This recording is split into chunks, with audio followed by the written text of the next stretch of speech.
साथी हाथ बढ़ाना, साथी हाथ बढ़ाना, एक अकेला थक जाएगा, मिलकर बोझ उठाना। साथी हाथ बढ़ाना, साथी हाथ बढ़ाना।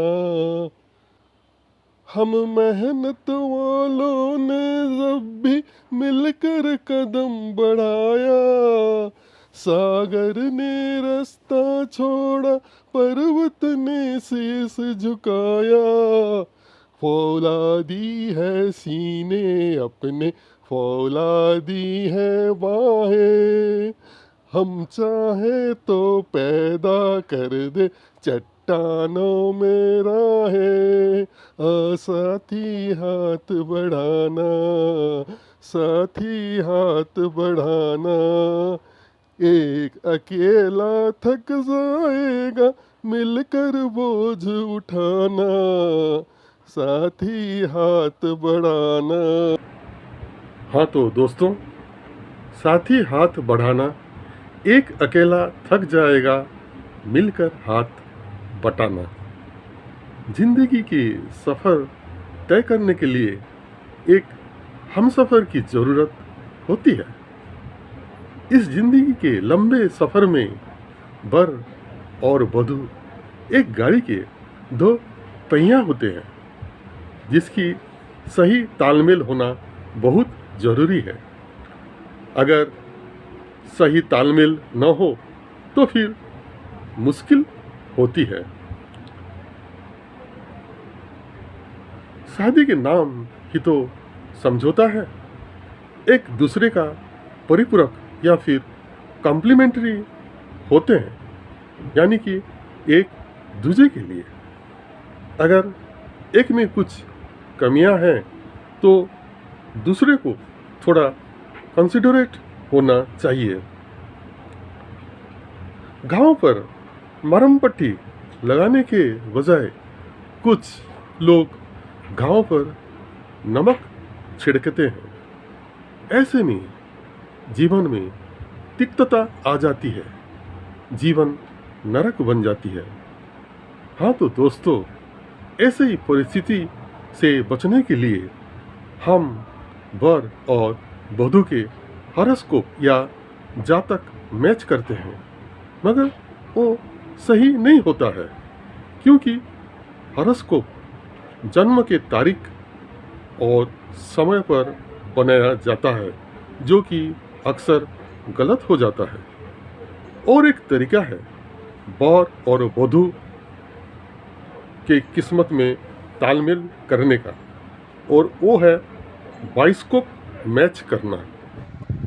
बाइस्कोप मैचिंग में वर और वधू के शारीरिक और मानसिक समानता को मैचिंग किया जाता है, जैसे कि height, weight, colour, choices etcetera. लेकिन दोस्तों, आपने कभी ये सोचा है कि पाम यानी हथेलियों का भी कभी मैचिंग हो सकता है?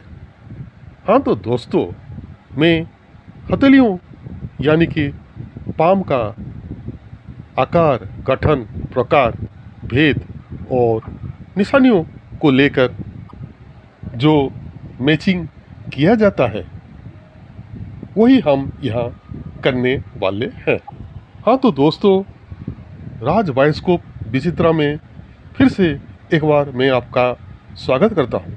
मेरा ये चैनल बाइस्कोप मतलब हथेलियों का ही स्टडी है।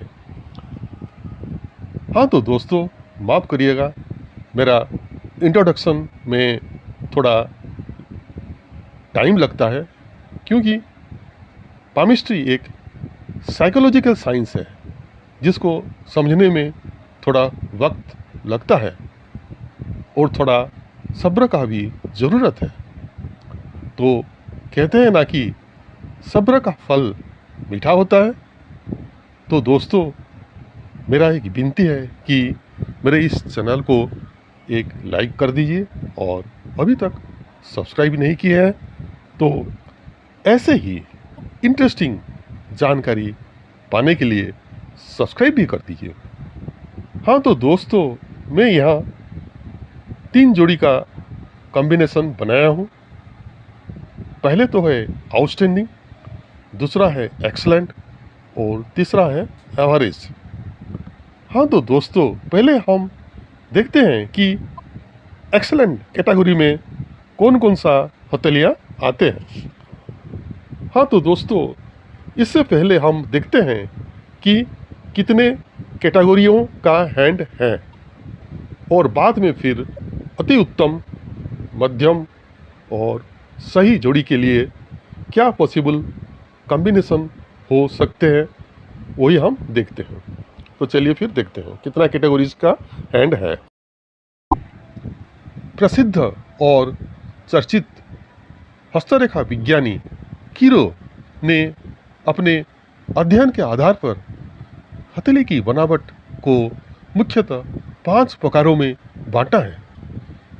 हड्डियों की बनावट के कारण हाथों की बनावट में भी अंतर आ जाता है, जो इस प्रकार है: मूल हाथ, वर्गाकार हाथ, कर्मठ हाथ, दार्शनिक हाथ और मिश्रित हाथ।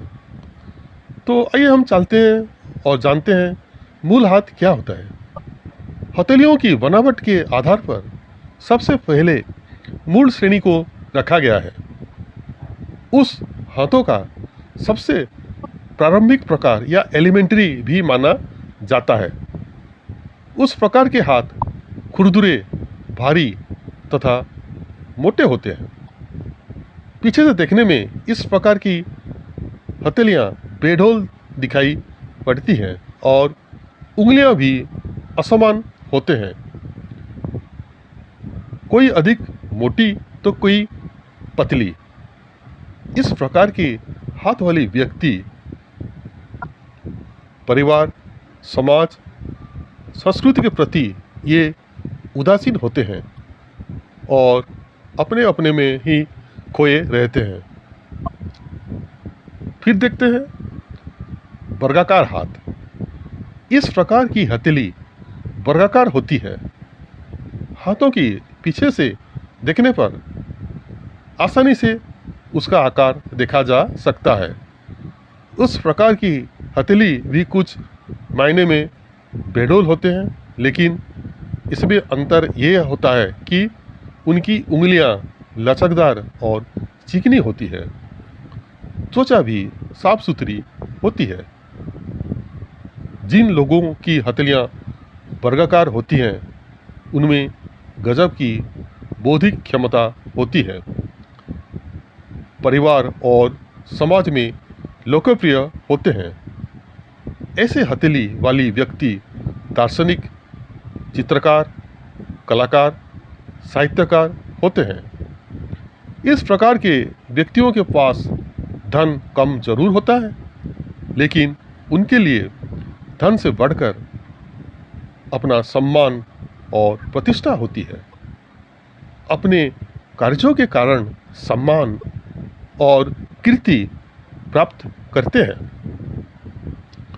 दार्शनिक हाथ। ऐसा हाथ फूला हुआ गठिली जोड़ा से युक्त होता है। इस प्रकृति का हाथ न तो अधिक कठोर होता है, न कोमल। हाथ लचीला होता है तथा उंगलियां सामान्य लंबाई, मोटाई लिए होती हैं।